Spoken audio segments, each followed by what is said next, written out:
ಸದನದಲ್ಲಿ operation audio ಕದನ ರಕ್ಷಣಾತ್ಮಕ ಆಟ ಶುರು ಮಾಡಿದ ಬಿಜೆಪಿ ಕೇಸರಿ ನಾಯಕರನ್ನ ಕಟ್ಟಿಹಾಕಲು ಕಾಂಗ್ರೆಸ್ ಹೊಸ ತಂತ್ರ.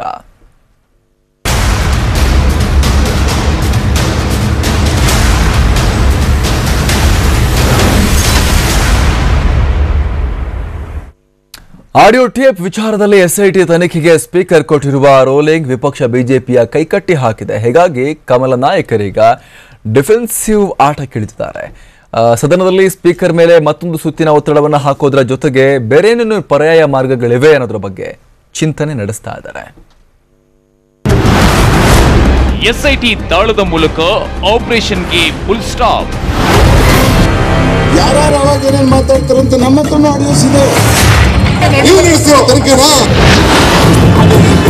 ಎಸ್ಐಟಿಯನ್ನು ಮಾಡಿ ತ್ವರಿತಗತಿಯಲ್ಲಿ ಕ್ಲೋಸ್ ಮಾಡಿಕೊಡಿ ಅಂತ ಹೇಳಿ ರಕ್ಷಣಾತ್ಮಕ ಆಟ ಆರಂಭಿಸಿದ ರಾಜ್ಯ ಕಮಲ ನಾಯಕರು.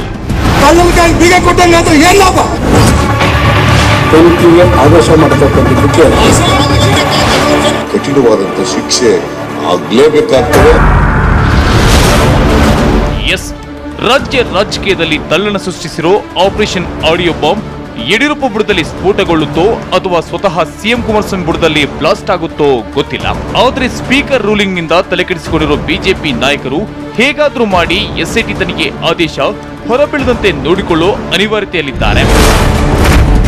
ಸ್ಪೆಷಲ್ ಇನ್ವೆಸ್ಟಿಗೇಷನ್ ಟೀಮ್ ಮಾಡಿ ಎಸ್ಐಟಿ ತನಿಖೆ ನಡೆಸುವಂತೆ ಸ್ಪೀಕರ್ ನಿನ್ನೆ ಹೇಳಿದ್ರು. ಸದನದಲ್ಲಿಂದು ಸ್ಪೀಕರ್ ಮೇಲೆ ಮತ್ತೆ ಒತ್ತಡ ತಂದು ನಿರ್ಧಾರ ಮರುಪರಿಶೀಲಿಸುವಂತೆ ಆಗ್ರಹಿಸಲು ಬಿಜೆಪಿ ನಿರ್ಧರಿಸಿದೆ. ರಾಜ್ಯ ಬಿಜೆಪಿ ಕಚೇರಿಯಲ್ಲಿ ನಿನ್ನೆ ನಡೆದ ಶಾಸಕರ ಸಭೆಯಲ್ಲೂ ಇದೇ ನಿರ್ಧಾರ ಕೈಗೊಳ್ಳಲಾಯಿತು. ಜೊತೆಗೆ ಸದನದಲ್ಲಿ ದೋಸ್ತಿ ಪಕ್ಷಗಳ ದನಿ ಅಡಗಿಸಲು ಶತಾಯಗತಾಯ ಯತ್ನಿಸಬೇಕು ಅಂತ ಕಮಲ ಶಾಸಕರಿಗೆ ಫರ್ಮಾನು ಹೊರಡಿಸಲಾಗಿದೆ.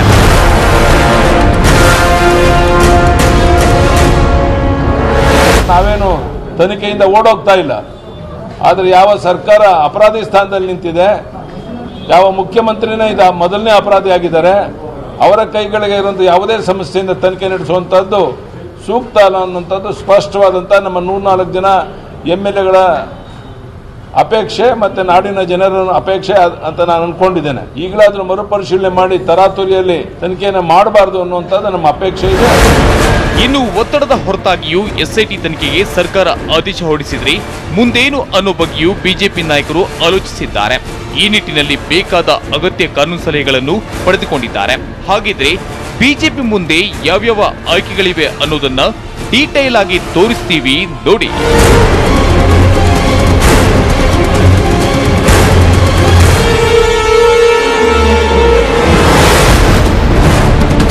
ಮೊದಲೇ ಹೇಳಿದಂತೆ ಆಡಿಯೋ ವಿಚಾರವನ್ನ ಎಸ್ಐಟಿ ತನಿಖೆಗೆ ಕೊಡದಂತೆ ಆಗ್ರಹಿಸಿ ಸದನದಲ್ಲಿ ಕೊನೆಯ ಕ್ಷಣದವರೆಗೂ ಬಿಜೆಪಿ ಹೋರಾಟ ನಡೆಸಬಹುದು.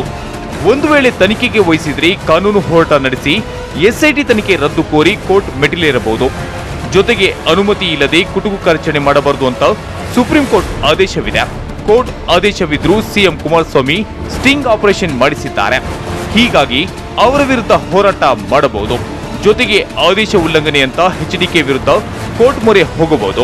ಇನ್ನು ನಾನೇ ಆಡಿಯೋ ಸಿಎಂ ಹೇಳಿಕೆ ಆಧರಿಸಿ ಕಾನೂನು ಹೋರಾಟ ನಡೆಸಬಹುದು. ಅಲ್ಲದೆ ಎಸ್ಐಟಿ ಅನ್ನೋದು ಸಿಎಂ ಕೈಕೆಳಗೆ ಬರುವುದರಿಂದ ನ್ಯಾಯಸಮ್ಮತ ತನಿಖೆ ಹೇಗೆ ಸಾಧ್ಯ ಅಂತ ಪ್ರತಿಭಟಿಸುವ ಸಾಧ್ಯತೆ ಇದೆ. ಇನ್ನು ನಕಲಿ ಆಡಿಯೋ ಸೃಷ್ಟಿಗೆ ಸಂಬಂಧಿಸಿದಂತೆ ಸಿಎಂ ವಿರುದ್ಧ ಎಂಬಿ ಮರಮಕಲ್ ನೀಡಿರುವ ದೂರು ಎಸ್ಐಟಿಗೆ ವರ್ಗಾವಣೆ ಮಾಡುವಂತೆ ಒತ್ತಡ ಹೇರಬಹುದು. ಅಷ್ಟೇ ಅಲ್ಲ, ಕೊನೆಯ ಹಂತದ ಆಪರೇಷನ್ ಕಮಲ ಮೂಲಕ ಸರ್ಕಾರ ಅಸ್ಥಿರಗೊಳಿಸಲು ಪ್ರಯತ್ನಿಸಬಹುದು.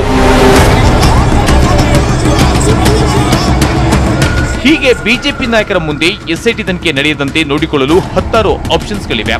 ಆದರೆ ಅವುಗಳಲ್ಲಿ ಕಮಲ ನಾಯಕರು ಯಾವುದನ್ನ ಆಯ್ಕೆ ಮಾಡಿಕೊಳ್ತಾರೆ ಮತ್ತು ಎಷ್ಟು ಪರಿಣಾಮಕಾರಿಯಾಗಿ ಯೂಸ್ ಮಾಡಿಕೊಳ್ತಾರೆ ಅನ್ನೋದಕ್ಕೆ ಕಾಲವೇ ಉತ್ತರಿಸಲಿದೆ.